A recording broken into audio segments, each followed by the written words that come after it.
Okay, let's try a little bit of modeling in solutions. We ought to put our name on our papers. That's so you get credit for it. Actually, that's to make sure that no good, uneducated, low-down, yellow-bellied coyote steals your stuff. So here's an electric circuit number part 1. I'm going to kind of use the schematic nomenclature for Norman Nice, some RC. So I'm going to analyze this by identifying the unknown nodes. And so the unknown nodes in this case, here's V in plus minus, and here is V out. The unknown nodes is unknown node is V out. And then I'm going to use Kirchhoff's current law. This says I1 plus I2. There's no current building up on the node. I1 plus I2 equals 0. And then what I can do is I can say that I1 is V out minus V in over R plus C dV dt. Then that is V dV out dt is equal to 0. So here's my differential equation. It is a CV dot out plus V out over R plus is equal to V in over R. Of course, we can do some V dot out. We can do some algebraic manipulations. V out over RC is equal to V in over RC. Sometimes RC is equal to A. Sometimes we call that A. And then sometimes we call this tau, the time constant, is equal to 1 over A. Sometimes we do that, those two things. So there's a number of different ways we can write this. Here's our differential equation. That's one way of writing it. I'm going to take the Laplace transform of this differential equation. SV out, I'll make that minus V out 0. So that's the initial voltage at that time t. And then plus V out over RC is equal to V in over RC. Okay, so that's the Laplace transform of that thing. I can set that up. SV out plus V out over RC is equal to V in over RC minus V out 0. Perhaps I should make sure that I just note again, this part is due to the initial conditions, and this part is due to the forcing function, to forcing it. So do I need to do both cases of it here? You know, it didn't really specify, but maybe it'll be instructive. V out times S plus 1 over RC is equal to, let's just do this, V out 0. So that's just a constant. Let's just let this be a unit initial voltage. Okay, and then maybe what we do is for this unit initial voltage, we'll just say, oh, I'm just going to do it over here. Let's just do it over here because I wasn't planning on doing that. So that says that V out is equal to V0 unit initial voltage over S plus 1 over RC.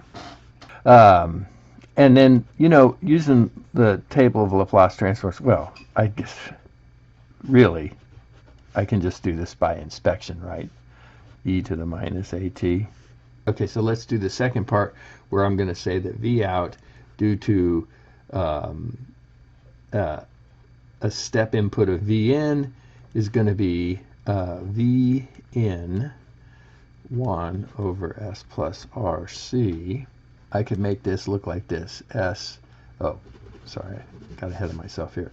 Let's let this be the, can I make it, I'll just put the magnitude of Vn over S, because if this is a unit, from now on, if it's a unit, I'm just going to make this a unit U of T, so that's just going to be 1, but I'm just going to go ahead and keep that in here. This is S plus RC.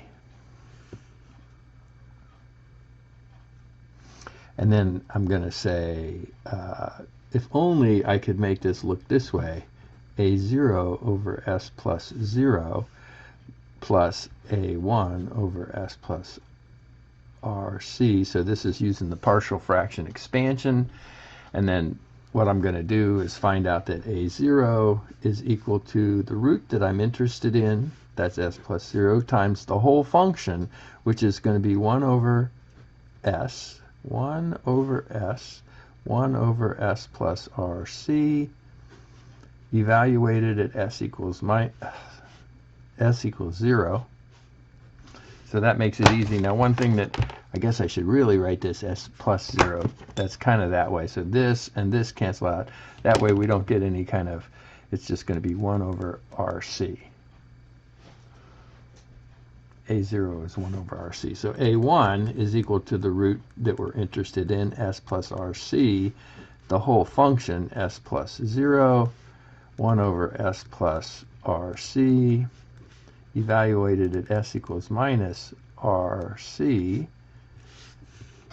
And so, again, these guys cancel out, making it the math a little bit easier to do, and that's just going to be minus 1 over RC.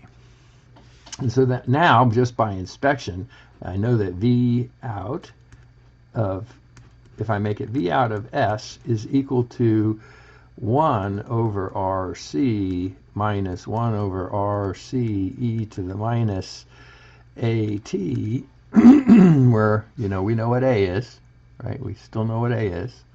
And then just by inspection, V of T is equal to 1 over RC times 1 minus e to the minus AT. All right, so let's try the second one here, part B. Part B, again, all we've done is change. Both of these little RC circuits are quite useful in many different electronics applications, V in, V out, R, and C. I give these because I just like to laugh a lot and say, oh, I'm sure nobody would ever accidentally swap these two resistor and capacitors, and so it's just interesting to see what those two things do. I2, I1, what these two different circuits, what the function of these two different circuits are, so how that changes things. Anyway, probably we're not going to discuss that as much in this homework assignment, but we can do it. So I1 plus I2 equals 0. C, this is a V dot out minus V dot in equals plus V out over R equals 0. So one thing that note right here is that now, for some reason or another, we have to know what the derivative of the input voltage is. Again, you know, we've talked about the input is something we get to do, and so we can tell what the derivative is. And note that for a unit step input, U of t, if V of t was U of t, then, you know, V dot is going to be infinity, right? So just I don't know what that means in real life, right? It's going to be a big voltage if it's infinity. Don't let lightning hit you. So here's C V dot out plus 1 over R V out is equal to C V dot in. And that is V dot out plus 1 over RC V out is equal to v dot in. Again, if we take the Laplace transform of this whole equation, and then I'll just go ahead and do it. So this is a vs minus v00 plus 1 over RC v out. Both of these are v out. I'll make them capital letters so we know we're looking at the Laplace transform is equal to v in times s. And so if we solve for v out is s plus 1 over RC, and then is equal to v in s plus v out 0. And if we just want to say, let's just look again. So we're going to let's do this part real quick. The part where this happens to be equal to 0 and there's an initial voltage on the circuit. And if we do that one, it just looks like this. V out, this is due to the IC, I'm going to put it, is equal to 1 over, well, let's put it, it's the magnitude of V out 0 over S plus RC. I think I put 1 over RC here, and I meant just RC here that last time.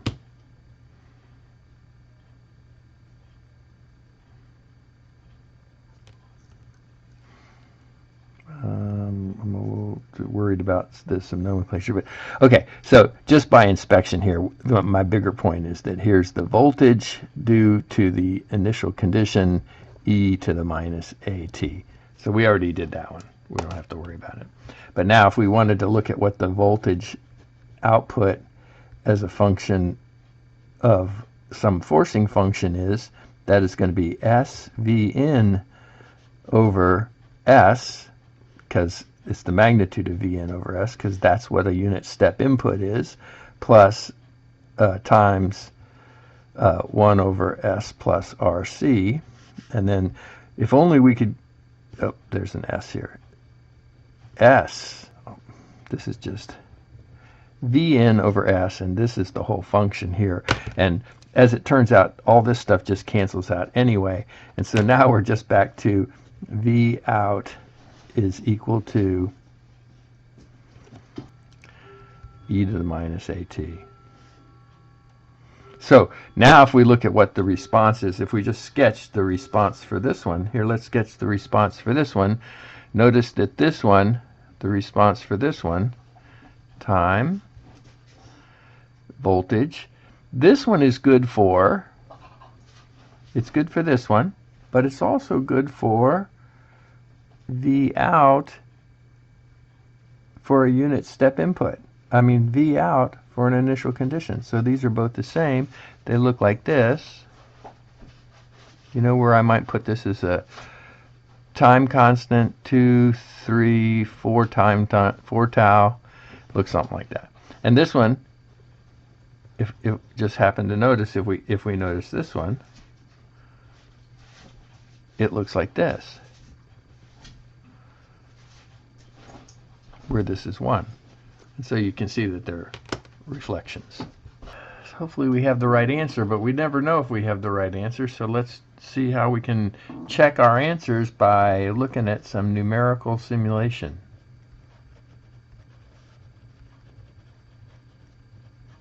And first what I'm going to do is I'm going to talk about just the logistics of it all, and then we can go and try and do a little bit of MATLAB code writing. You can use whatever. This stuff is all easy enough. You can use whatever you want. But basically here's what our differential equations look like. Let's see if I can make sure that I get those. This is one of them.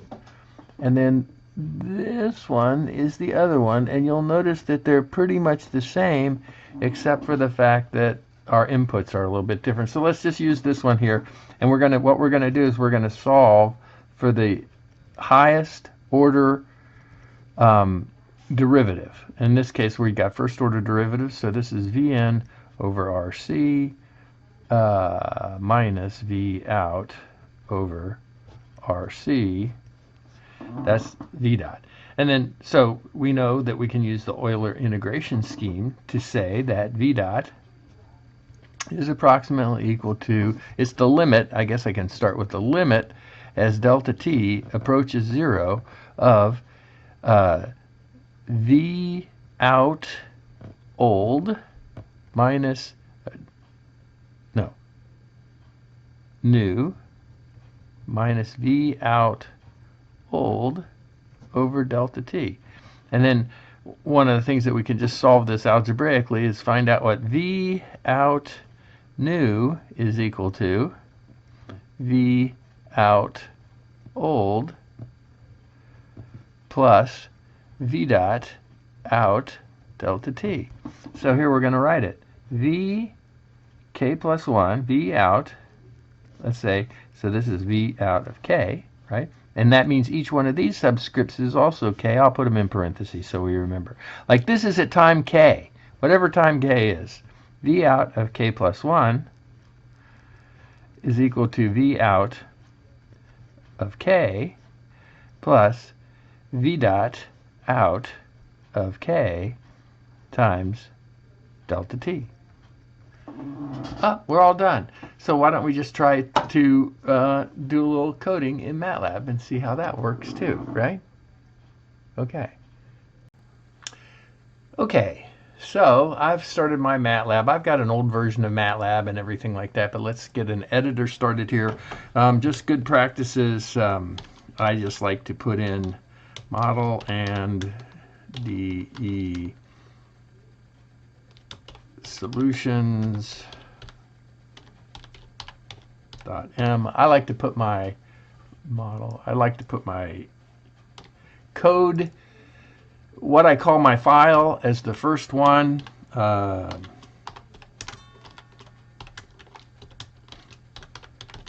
tell you a story about this some other time, but I like to do that too. And then all I'm going to do is copy my equation, and I'm going to say that V dot, let's do it this way, V out dot, let's do it this way. How about if I just do this one? dV out is equal to V in of k minus V out, how did I do that? V out, O-U-T, of k times dt. There we go. And now I'm ready to run the code. Well, clearly I can't run the code yet. I could. Here, let's file.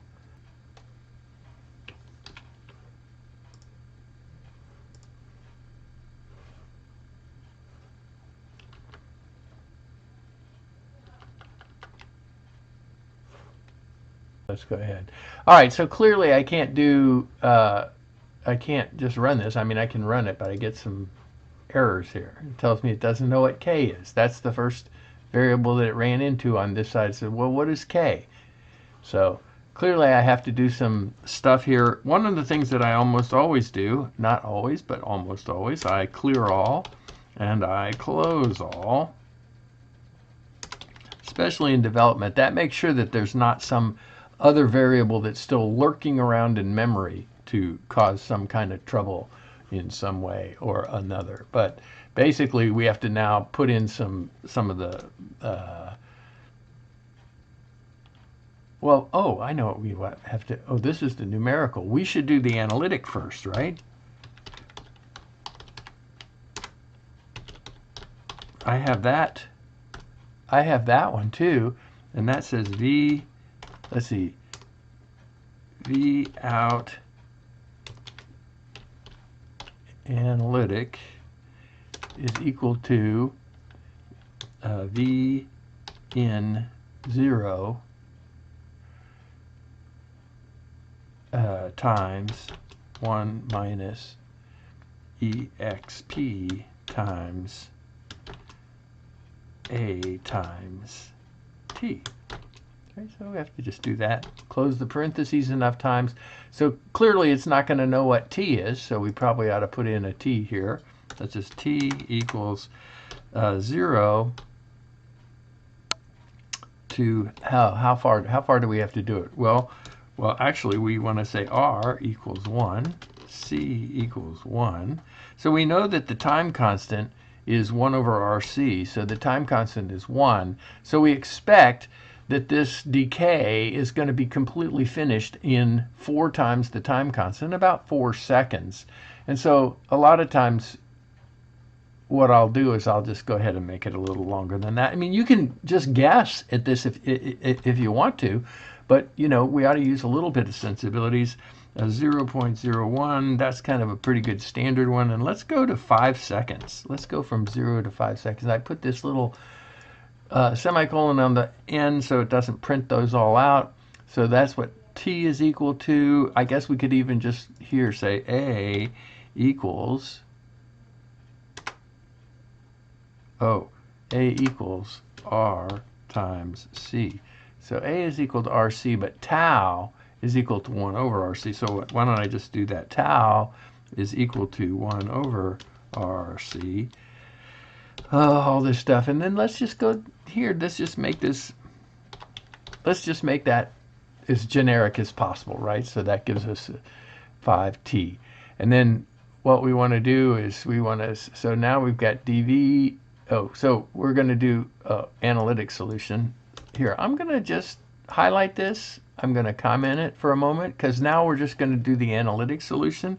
And that says that, sorry, I already talked about that, but let's just get rid of this and let's just put we don't want to get that stuff in here. So we'll come back to the numerical solution in a minute. Right, we'll come back to that in a minute. So here's V out analytic is equal to V in 0, so whatever the initial velocity is, and I guess I can anticipate V in 0 is equal to 1. Let's make it unit step input. You know, I try to tell all my graduate students when you're writing code, put comments in because comments are basically free. Right, so here's V out analytic equals V in 1 minus e to the exp, and then we might as well just plot t, comma, V out analytic. Will that work? Let's just try it and see. Uh-oh.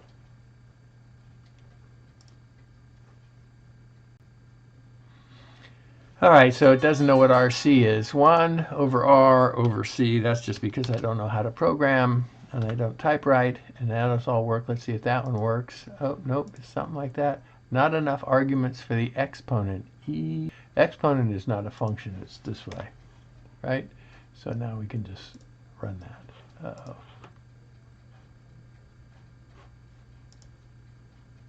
Huh? File, save. Run it.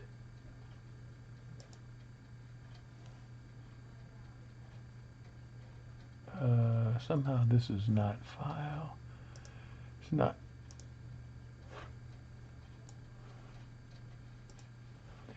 Uh-oh, what's this? Subscript indices. Oh.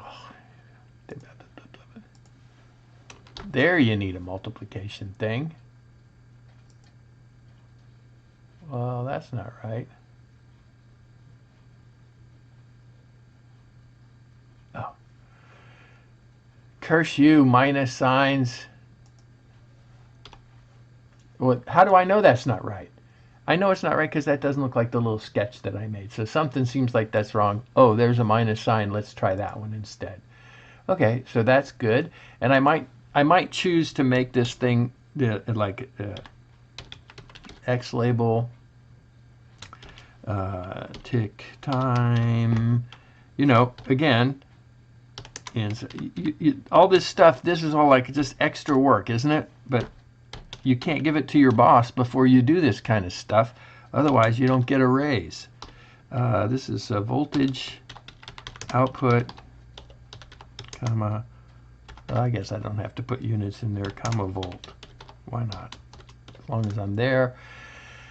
Okay, and so actually what I'm going to do here is I'm going to think ahead a little bit. I'm going to say grid on. Okay, that's fine. Let's just do this.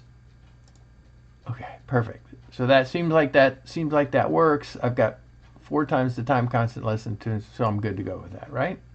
Okay. So now let's work on the numerical part of the solution. All right, so let's just, for this time, let's see, we might need all this stuff. Let's just take out the analytic solution for now. We'll just comment it out. And now we're going to uncomment this one. So now we know that dv out. So we know we've got, I'm going to put a little bit of space in here so we can see it. So we know we've got the dv out part of it. And all we have to do is we have to use our Euler integration to say that v out of k plus 1 is equal to v out of k minus dv out times dt, right? Okay, so that'll all work. This is only going to work for 1. Do I need a k here? I don't really need a k here unless later I want to look at what the derivative of it is. And then do I have dt? So let's go ahead and put dt equals 0.01. Since I already chose dt up here, I could do that. Oops, equals, delete, does not make minus. We don't want to run time backwards. Or maybe we do. I do. Anyway, so we've got this. And one of the things that we want to do after we push our voltage forward in time, we're going to say k equals k plus 1. Let's do it this way. Time t. Well, okay. It's just t of k equals t of k minus 1 plus dt. And then what we want to do is we want to do this. So I guess t final equals 10 equals 5 times tau. So we'll know what t final is. And what we're going to do here is we're going to do while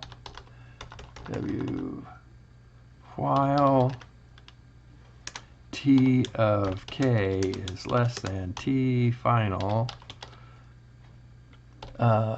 we're going to do all this stuff, and we say it's this way, t of dt, and then we're going to say end. Let's see if that works, and then we'll see what I forgot to put in now. Plot. You know, I'm going to do this a different way. I'm still going to put t here. I'm going to put time. I'm going to make this called time. So that way, t, let's just call it t analytic, right? So t analytic of k equals 0. Let's set that. Do I have k anywhere? I don't have k anywhere, so I should set that. K equals 1. K equals 1. Not O, but 0. And then times dt, ta. So this way I have different variable names for the different outputs. And then I'm going to do ta, comma, v out. Do I have a v out already? A v out. Oh, this is, sorry, this is ta. That is not analytic. I already did analytic. Let me do numeric. Numeric, sorry. You have to bumble through this with me. Okay. Tn.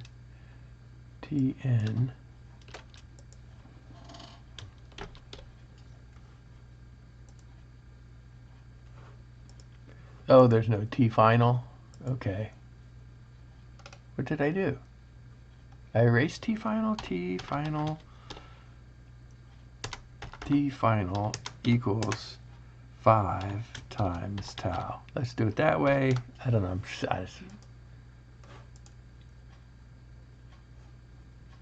At line 15. Line 15. Oh, well, look. It's not a function. Okay, let's try it again.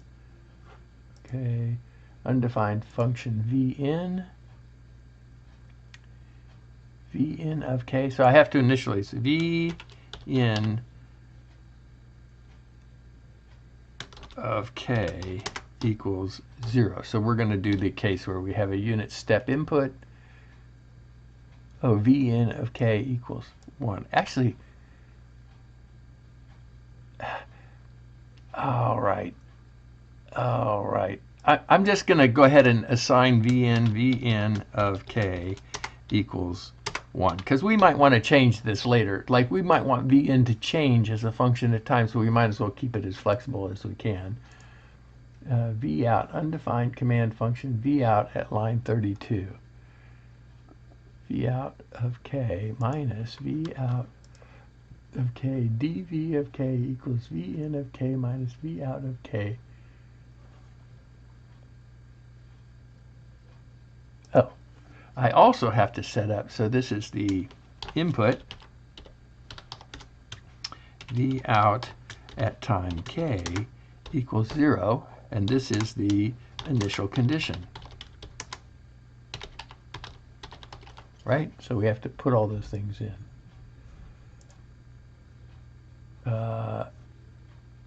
In line 34, dv out.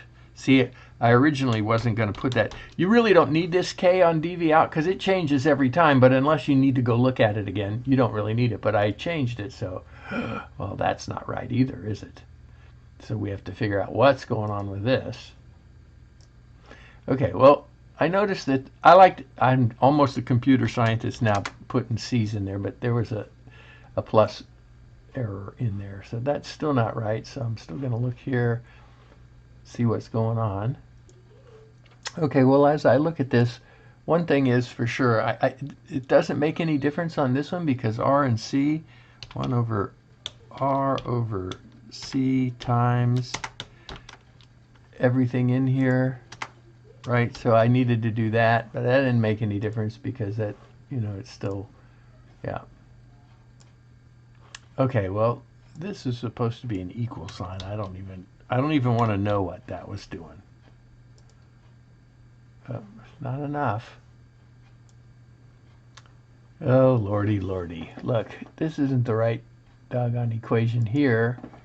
I got ahead of myself somewhere. So here's what dv out is. Go look at the equations. We'll look at the equations again. Here's what the Euler integration does.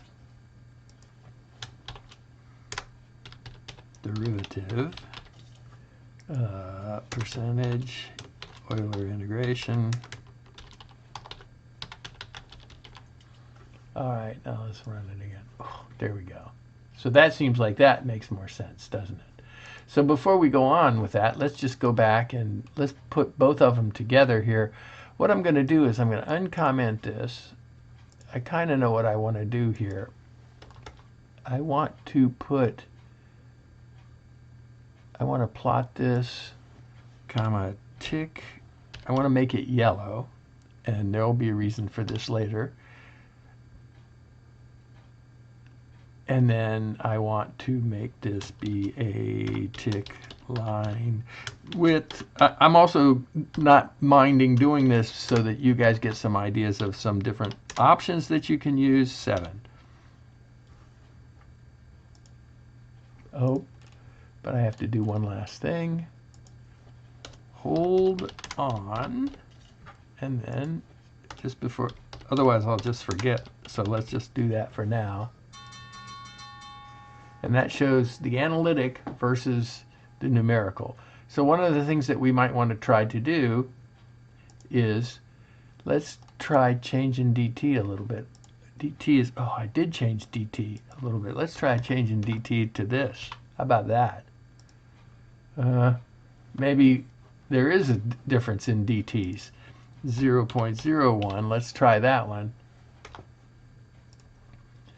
All right, so you can't see any daylight between those. I don't know if you noticed when it was 0.1, you could see just a little tiny bit of daylight there, and maybe you want to zoom in and you could see that there is a little daylight there.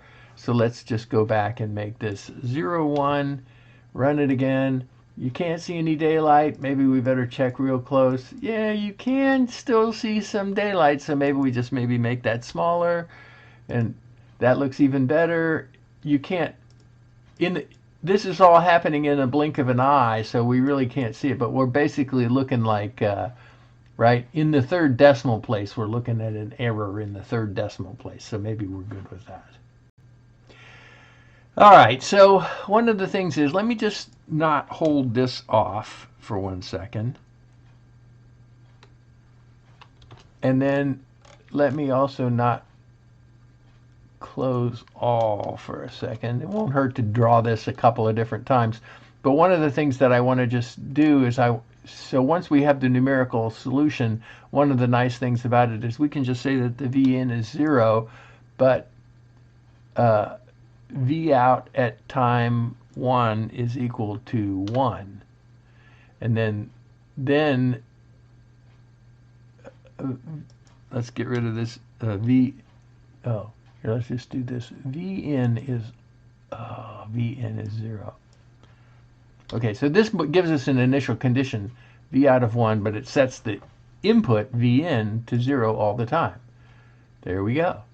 Isn't that wonderful? And what we see is that the initial condition part looks exactly like the input to a forcing function. There's kind of a mirror. It's a mirrored image, and you got to shift it. So, okay. All right, let's try again for modeling and solutions. This is part, we're going to do problem 2. I think I'm just going to go ahead and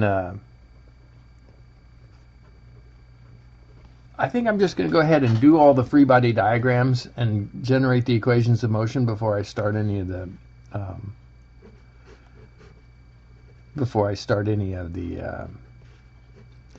numerical solutions. Here we're not going to ask you to do any analytic solutions, although you and I together we might just do an analytic solution just for the heck of it here, right? And so we don't know whether we want to call this, is this ice or oil, right? So we don't know what this is necessarily. Again, this one is the one that's got a string in between it. So we're going to put establish our datums. Let's call that x2. Let's call that x1. Those are our datums. We're going to do a free body diagram of the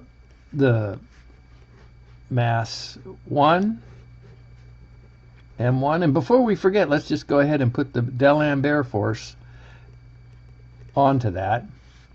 We're going to put a string, F string, and I'm just going to put it in that direction. You can choose whatever direction you want, but this intuitively makes sense. If I pull that mass number 1 in, the string is going to be having a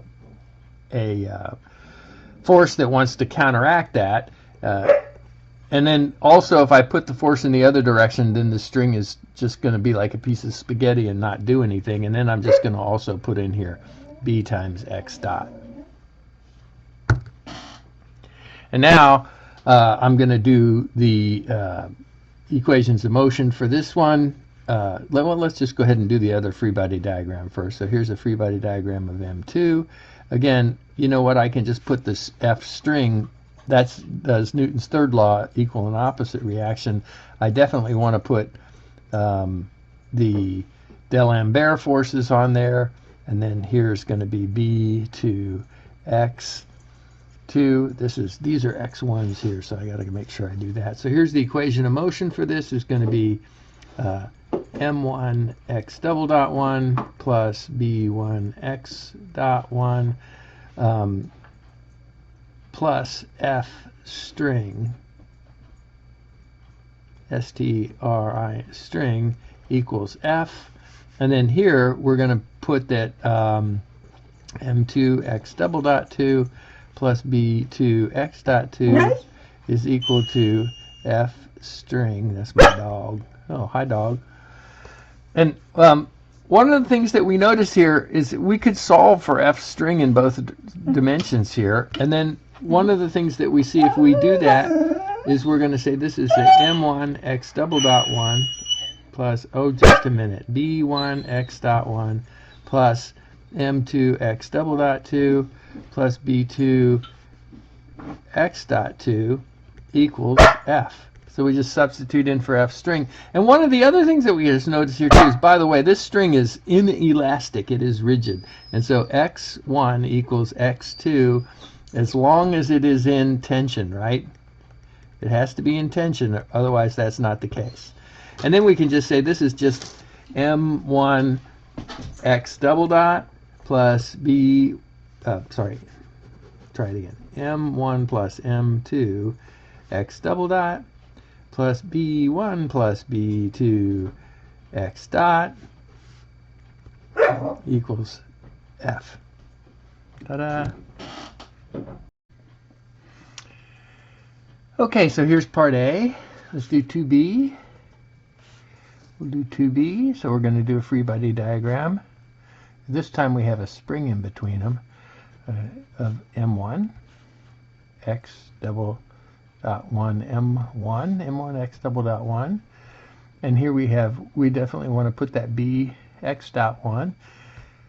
We've got the force on there F, and now we have to kind of think about this. So I'm going to say that if I extend this mass in the positive x1 direction, that I get a force here that is K1 times x1. But if I let x2 move, then it's going to be minus x2. So that'll make the force smaller. And before I even go any farther, I can just write that equal and opposite force there on mass 2. I can have M2 x double dot 2 and then B2 x2. And so then in this case, see, I have to write, I'm still going to write one differential equation, mx double dot 1, m1 x double dot 1 plus b x dot 1, b1, these are b1 x dot 1 plus k. So it turns out that the k doesn't have a subscript on this one. So this is just k, x1 minus x2 equals f. And this equation is m2 x double dot 2 plus b2 x dot 2 plus b2 x dot 2 plus k equals, because there's, so these are in, this is the positive direction for these, that's the positive direction for those, so this is x2, so I'm going to say equals k times x1 minus x2. Right? And so we could just do that a little bit different. M2 x double dot 2 plus B2 x dot 2 plus k x2 equals k x1. So these two equations are the differential equation here. And those are the differential equations. It's two coupled differential equations, 2c. It turns out I didn't plan this very well, 2c. So I'm going to make 2c, and it's not quite the same 2c that I actually assigned. The 2c that I actually assigned is it's the same as this, because as the force, what I did was I put the force on the end of a spring attached to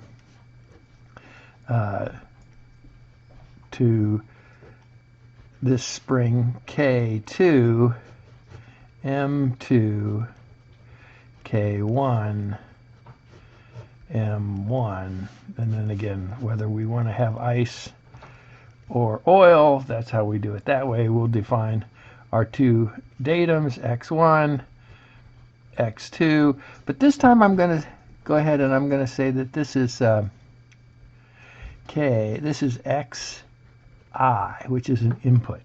So what I'm going to do, instead of having a force that moves this, I'm just going to let my hand or something else move the end of this spring, and that's going to make some stretchy stuff happening there. And so now I'm going to draw my free body diagram of M2. That's going to be M2 x double dot. Oh, sorry, this is M1, M2, M1, M1, M1. Let me just keep my... If I switch that nomenclature now, that just won't be good. This is going to be K1, X1 minus X2, and this is a B1 X dot 1. So we've got those. And the only thing that I have to worry about here is what is this one? So this is a K2 times Xi minus X1. That's the force there. Again, I can just do equal and opposite force here. I don't even have to write it down. This is M2. Here's M2 X double dot 2. Here's B2 X dot 2. And then basically I can write those two differential equations. M1 X double dot 1 plus B1 X dot 1 plus K1 X1 is equal to, in this case it is K1 X2 plus K2 Xi. And then here's the other differential equation is M2 X double dot 2 plus B2 X dot 2 plus K2 X2 is equal to K1 X1. So here's these two coupled simultaneous linear second order differential equations. And so solving these can be a pain in the neck, and we'll have to solve them. For numerical solution,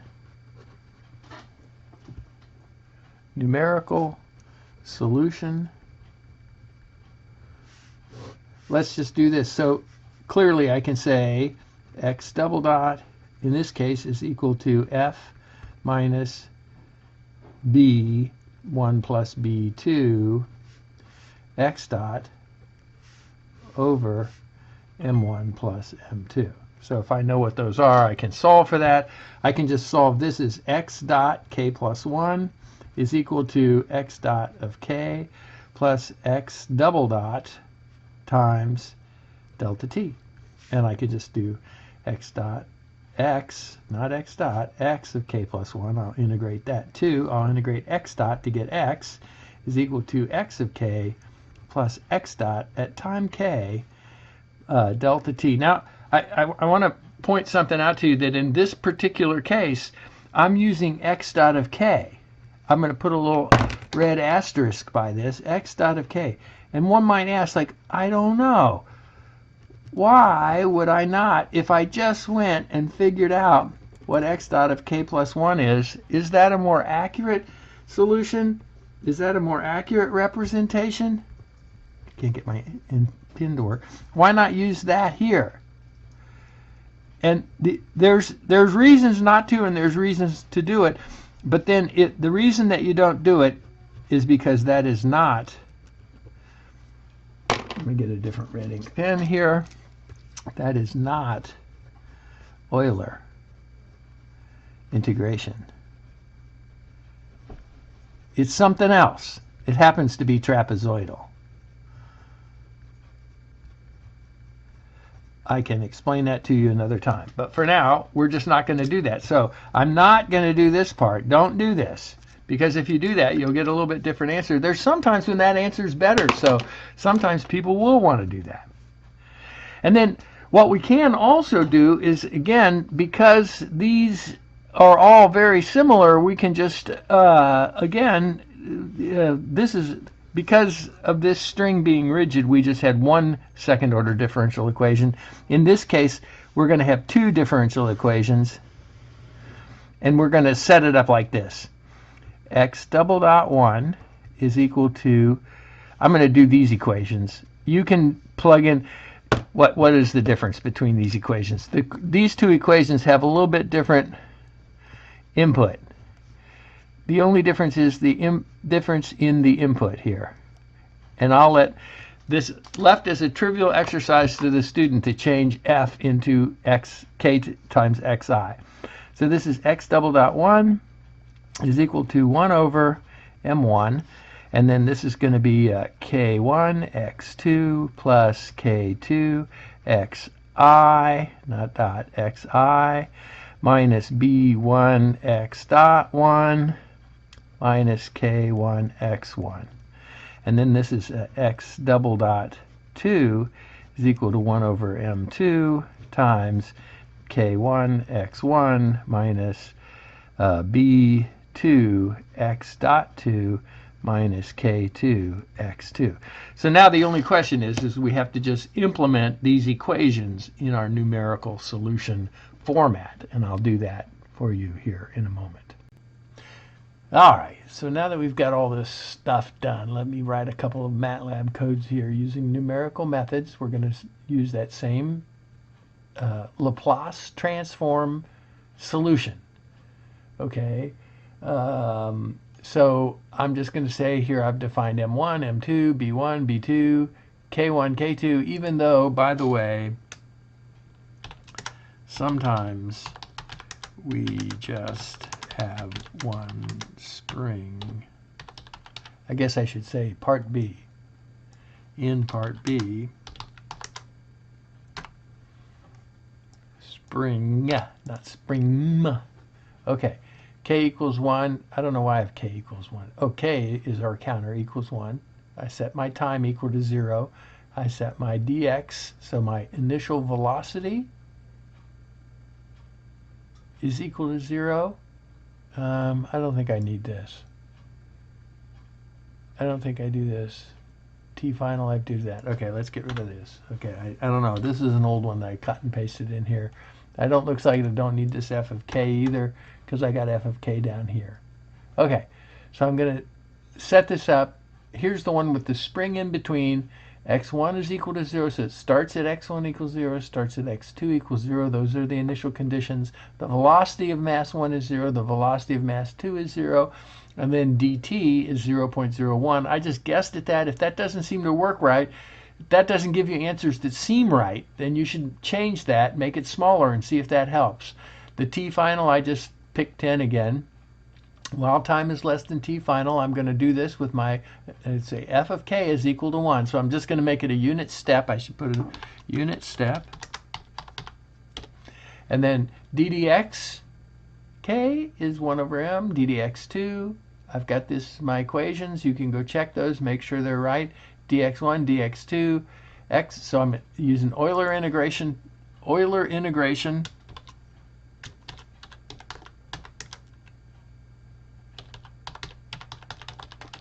for each mass. Okay, and then this is for each mass velocity, and this is TUI, and this is Euler integration for each mass position. Right, so we got mass position. So k was k plus 1, so increment time, increment k, increment time, and hold on. I'm going to keep my analytic solution together, and I'm going to plot. And in this one, time dx1. Oh, so I'm plotting a couple of different things here. So I'm going to plot time. I'm going to plot the acceleration. And notice here that in the acceleration, because of the way this incremental thing works, I'm off one. So I just pad x. It's not the same length. ddx is not the same length as time. So I pad it with the last numbers 1 off because of the way this increments. Okay, so then I'm going to plot the acceleration of 1, velocity of 2, and the velocity of 1 in red. Then I'm going to use the Laplace solution. Here I've got the numerator. You can go check that with the notes. The denominator, go check that with the notes. And I'm going to use A, R, and K. I'm going to use the residue command, and the residue command is going to output these things. And what I'm telling you is that I went through the formula in that Laplace review that says if you have alpha plus I beta, and the coefficient is A minus IB, then the solution is e to the alpha t times 2a cosine beta t plus 2b sine beta t. It just, for this one, it doesn't make any difference. Partly it doesn't hurt so much. It's a third order system. We only have two imaginary roots, but for most higher order systems you have 4 or higher, and this formula lets you use the residue command to find each component of it. Okay, so first component is the 0.5, so we look at the s equals 0 goes with the coefficient a0. That's 0.5. S equals minus 1, so that's s plus 1 on the bottom. That goes to, all right, so we did that. S minus 1, so s plus 1 goes with the coefficient 0.5, so when I do the Laplace transform, it's 0.5 e to the at. And then these two are complex, and what I have to do is I have to look at the one that says this is the r, this is the root, which is a plus I beta, alpha plus I beta, and it goes with a coefficient that's a minus IB. So in this case, the signs are correct. Sometimes you have to goof around with the signs to get it into this formula that says, by the way, this is supposed to be e to the alpha t 2a cosine plus 2b sine. And then you go like, okay, I'm just going to run this and we'll see what happens. One of the things that almost always happens is like sometimes if you forget, so this is a vector. Alpha times time is a vector. And this is another vector because it's cosine beta times time. So it doesn't matter when you add two vectors. If you add this vector to cosine beta time and this vector cosine sine beta times time. If you add the vectors, it adds each element of the vector. But when you multiply a vector times a vector, you have to tell MATLAB that you want to do it each element at a time, and that's what the dot means. So it's not just times, it's dot times, which says I want you to do element by element. This is the error message that you'll get. Watch out for this one, and that's what it means when you get this one. And then we get this. And sure enough, here we have it. We have, well, maybe I should put a legend on there, but I'll leave that up to you. Okay, legend. Let's see, what do we got here? Legend. All right, let's just final modeling and solution. And we're going to do that last one, problem 3. And then this is just op amps. Problem 3, op amps. And so I'm just going to, again, there's a couple of different things that we can learn out of this stuff. Plus, minus, C, V out, 3A. This is R, and so this is oftentimes known as an inverting op amp of some sort. This is one way of hooking it up. There's a lot of different ways of hooking it up, and what I'm going to do is I'm going to, let's see. So first of all, let's talk about op amp rules. Op amp rules. Mr. Op amp says, so what we might do is we might identify the unknown nodes, and we might say, well, this is an unknown node and this is an unknown node. What we might do is we might put an I coming out of here. Oh, this is a known node. This is V out. So that's a known node. So let's put I2, I1, and I3. So it turns out that the rules of op amps is that the gain is infinity. And so that means that the way the op amp works is that V out is equal to V plus minus V minus times the gain, which is infinity. And if we say V out over infinity is equal to V plus minus V minus, well, It just turns out that this happens to be equal to 0, and that means v plus equals v minus. How about that? And so what that means in this particular case is v plus equals v minus equals 0 for our particular case that we're doing here. And then also there's a second rule. So here's one rule 1, and then here's a second rule 2, is that no current flows in or out of an op amp. Oops, I put 3 and I meant 2. I2 equals 0. Oh, no, I did do that right. Sorry, that's 3. Yeah, equals 0. So no current flows in or out of an op amp. So now I can just write Kirchhoff's current law as being I1 plus I2 equals 0. I can just write the equations. That's going to be 0 minus V in over R plus 0 minus V out. I'll put that in parentheses and I'll put a big dot on top of it because I know that that has to be the derivative times C equals 0. And then I can just write it this way. I can just write C V dot out is equal to minus V in over R. And so that means that V dot out is equal to minus V in. Okay, sure, there's a constant here, CR. There's a constant there. But basically, let's say, okay, let's let here, C equals R equals 1, which I'm just going to tell you that's a big capacitor if it's equal to 1, so don't keep your fingers away from it, but let's just let that happen that way. That way we can say that the integral of V dot out equals the integral of V in.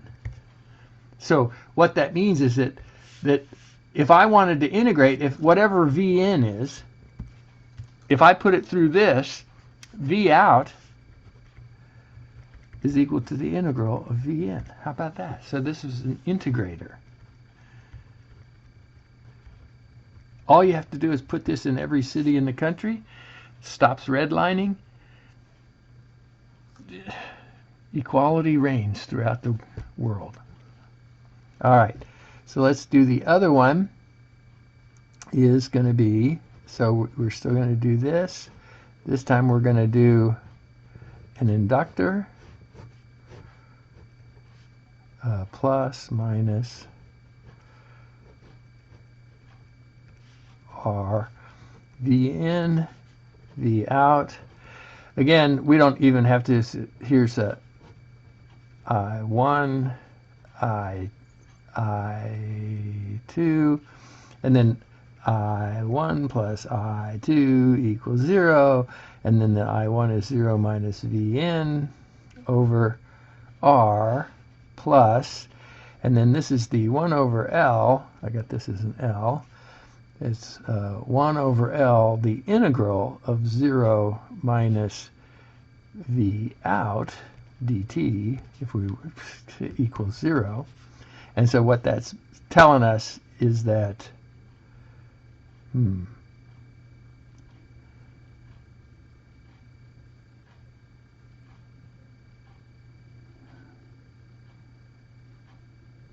it seems like I lost a minus sign here. Oh no, I didn't, because I can put minus 1 over L integral of V out is equal to V in over R. So oftentimes if I want to say, if I put in, so let me differentiate that twice, and then, differentiate that twice, d by dt of this whole thing, and that gives me that V out is equal to minus L over R V dot in. So this is a differentiator. I just say whenever we're going to be doing some control system stuff where we might need an integrator, we might need a differentiator, this is how we would build it. Okay, here's a modeling solutions. Addendum.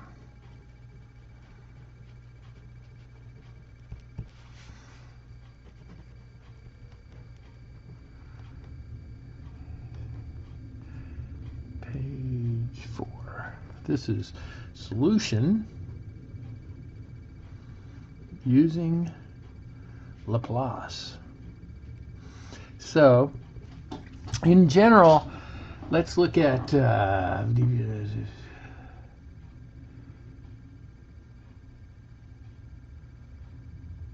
let's look at 2b. 2b is an example of a higher order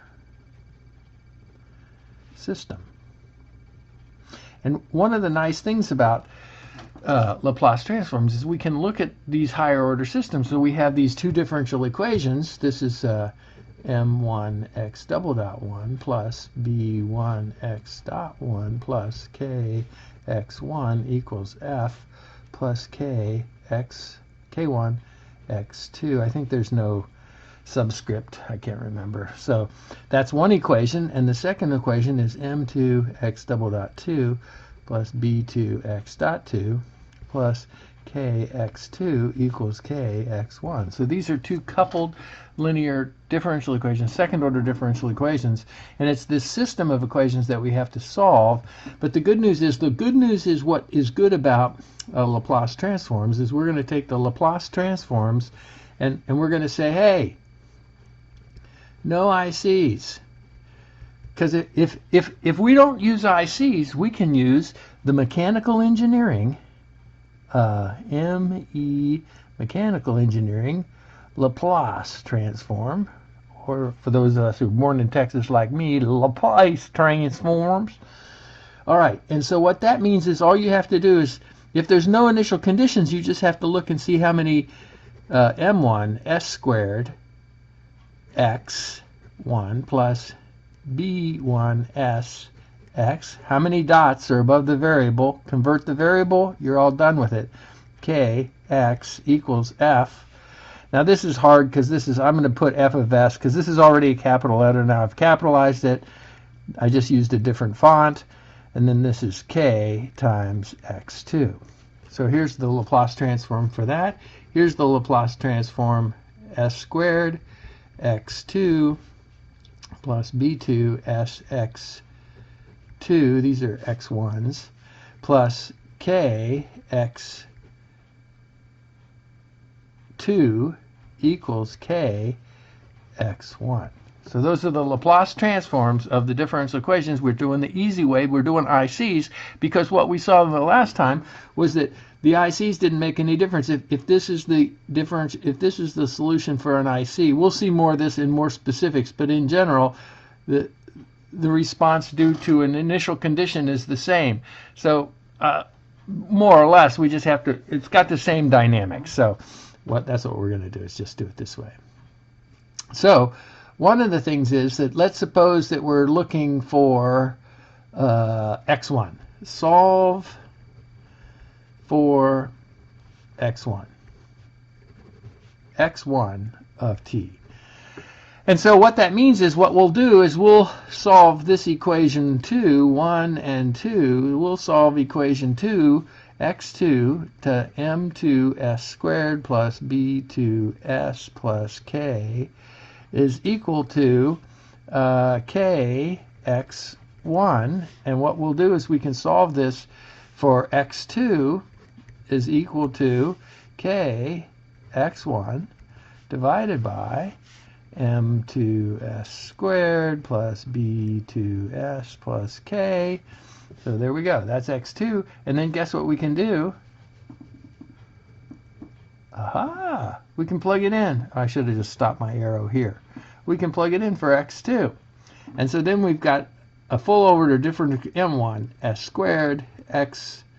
Here, let's do this way. x1 times m1s squared plus b1s plus k is equal to f plus k times k x1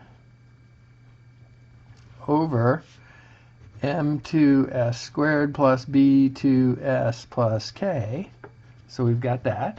And now the thing about it is that this is hard to have this fraction down here, so we're just going to multiply it all out. x1 times m1s squared plus b1s plus k1 plus k times m2s squared plus b2s plus k is equal to f, and remember we have to multiply this because we m2s squared plus b2s plus k plus k1 squared x1. Aha! So we're getting somewhere, but now we have to do this stuff here where we have to multiply this times this. That's a big pain in the run. m1, m2, s to the fourth, plus m1, b2s cubed plus m1k s squared. So I just took this one and multiplied it times this. And now I'm going to take the second one plus b1 m2 s cubed plus b1 b2 s squared plus b1k s, and I multiplied that one. Now I'm going to just say plus k times m2 s squared plus kb2 s plus kk. All of this is times x1, by the way. And I'm just going to tell you this is equal to f times m2s squared plus b2s plus k. And then this is going to be, oh, k1 squared. Guess what? Oh, this is so nice because guess, x1 times kk is equal to k squared x1. So those just cancel out. And then what we end up with is we can do x1 is equal to, so we can solve this for x1, it's equal to f. And then what's on top is going to be m2s squared plus b2s plus k. Sorry, I kind of ran into here, so I'm going to make that bold. Okay, plus k. And now I've just got to do this stuff here. Now, one of the things is that once I cancel that out, what I notice here is that in every element of this polynomial, there's an s. So I am going to take an s out of it to start with. This is something you might not notice at the beginning. m1, m2, s cubed plus s squared times, so let's see, s squared times, this is a m1 b2 m plus b m2 b1. Okay, that's all of those. And then plus s times, so that these are the s squareds, but I've taken a value of s out of it. It's m1k plus b1 b2 plus k m2. And you know, sometimes, like I go through sometimes I even check to make sure all these units are the right units, right? So we've got that s, and then this is plus b1 plus k b1 plus k b2. Oh, if it's okay, I'll just take the k out of there. And that's times s to the 0, right? So there we go. That's the answer to our question right there. Is that what we want it to be? Who knows? Let's do this. We don't know what the roots of the characteristic equation are. But one of the first things that I want to do, I'd like to, even though this is in the Laplace domain, so we know that this x, it corresponds to x of t.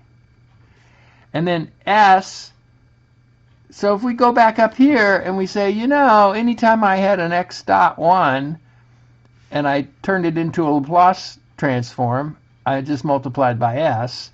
So it makes sense that if I just multiply this, if I multiply both sides of this equation and move this s over here, that this, it makes sense that this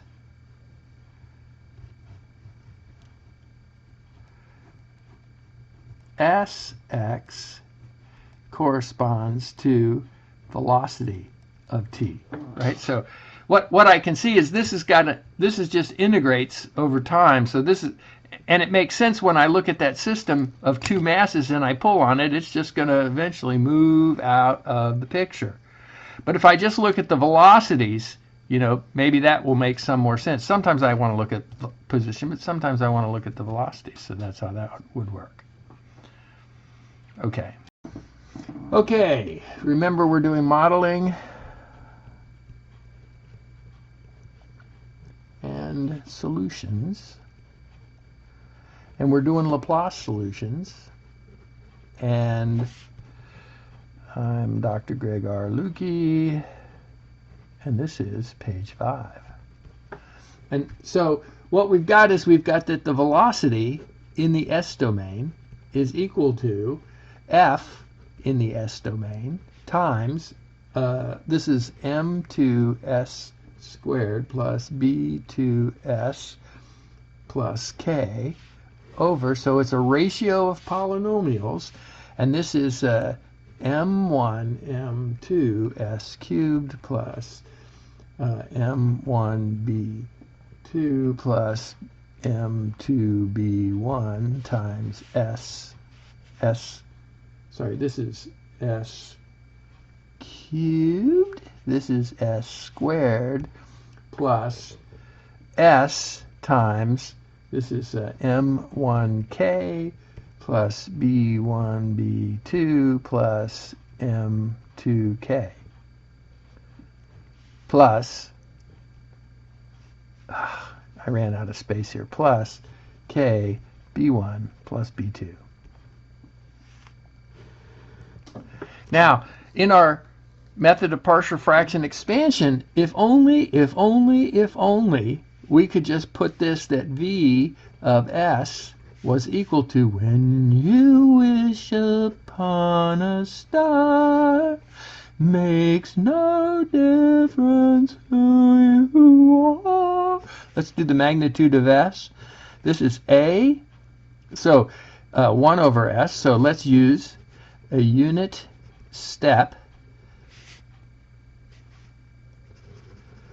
and I'm just going to put this times, I kind of skipped a step, times numerator polynomial of s and the denominator polynomial of s, if I can do it that way, rather than just having to rewrite this whole thing. I'm just going to do a 1 over s. And so now, whatever else happens here, you know, I can look at the roots. And so there's 3 roots, R1, R2, and R3. Oops, R3, right? So I've got 3 roots because it's a cubic, so I've got 3 roots. And what I'm going to do, and then I know what this root is, so what I'm going to do is I'm going to say V of S is equal to, it's the magnitude of F. A lot of times I'll just say, well, it's a unit, so the magnitude is 1, and then I don't have to worry about it anymore. This is A0 over S plus 0 plus, I'm putting big brackety things out here, A1 over S plus A1, where R1 equals minus A1, by the way, plus A2 over S plus A2 plus A3 over S plus A3. And I have a formula for doing this, but I can tell you if there's complex roots involved, this formula is kind of a nightmare. I mean, you'd do it, but you know, it'd be like Copernicus. It took 7 years to figure out the solution to an equation of an ellipse, and you don't want to wait 7 years to do it. So we're going to use MATLAB, and we're going to say that this is going to be A. So this is going to be all the A's, and this is R. This is all the roots, R, and this is K. And it turns out that K, it has to always be 0. For the types of problems that we're working on, the residue command does not work if we don't have that. Now, I want to point something out, that what's happened is that whatever the denominator is, there's an extra power of S in it here because of the input. Don't get confused about the fact that I changed this from a velocity to x times s. That doesn't have anything to do with this. This has to do with the input as the unit step, and so there's an extra. This is the, so this will be the numerator of s, m2 space b2 space k. That's how you put the coefficients of a polynomial into MATLAB, comma. If you're doing MATLAB, you have to put a dot, dot, dot on there because that extends the line to the next line. And then I'm just going to write the other one. I'm just going to say d of s. Sorry, you will have to put in this value plus this value. Actually, it's not as hard as I'm making it out to be. And then also, I have to append on it a 0. So actually, let's just put these values in here. So this is 1 times 1 is 1. Everything's 1 in here. So this is 1 plus 1, that's 2. So this is 1 times 1 is 1. 1 times 1 is 1. 1 times 1 is 1. So that's 3. And this is 1 times 2 is going to be 2. So actually, here, I'm just going to scratch this out, and I'm going to put the denominator polynomial in here. It's going to be 1, 2, 3, 2, 0. Notice that this extra 0 is in here because of unit step input. That's how it works. If you don't do that, you'll get the wrong answers. But what MATLAB is going to spit out is it's going to spit out the roots. And the reason we're doing all this is because by the time you get to these higher order equations, they're all complex numbers in them and everything like that. It gets all complicated, but this is a way to undo them. And then what we'll do is we'll get like, this is A.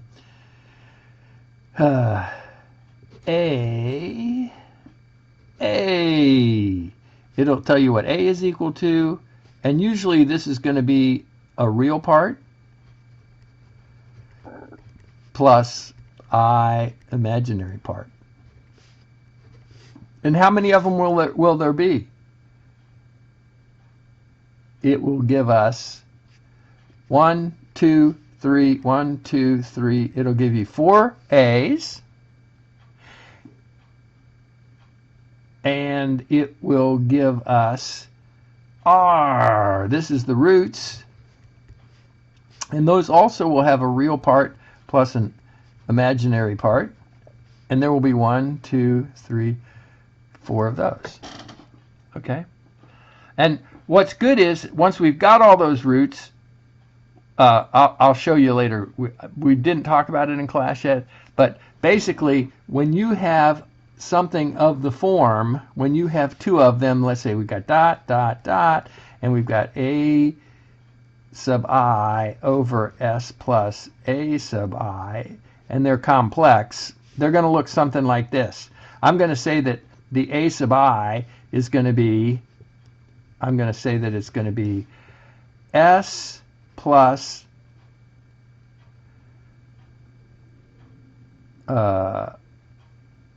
alpha minus I beta. And then this is going to be, so if this is complex, then this is complex. Okay, so then this is going to be A plus IB,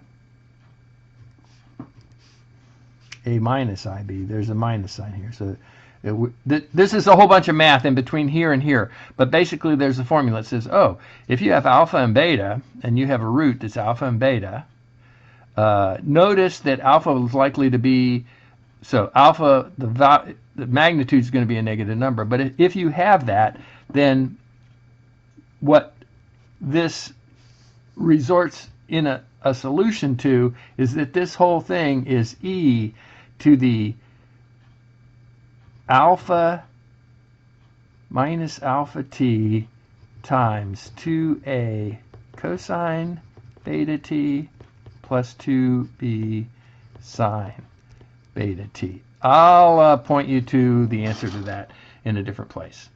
And then, so the point being is that, like, you don't have to do this whole thing where it's like S plus A1 that A1 is equal to S plus A1 times this whole thing, M2S squared plus B2S plus blah, blah, blah, blah, over the M1, M2, S cubed plus, da, da, da. You don't have to do that. Evaluated S equals minus A1. You don't have to do that. MATLAB will do it for you. And we're done with that. I'll show you now. We're just going to put this in to a program using MATLAB.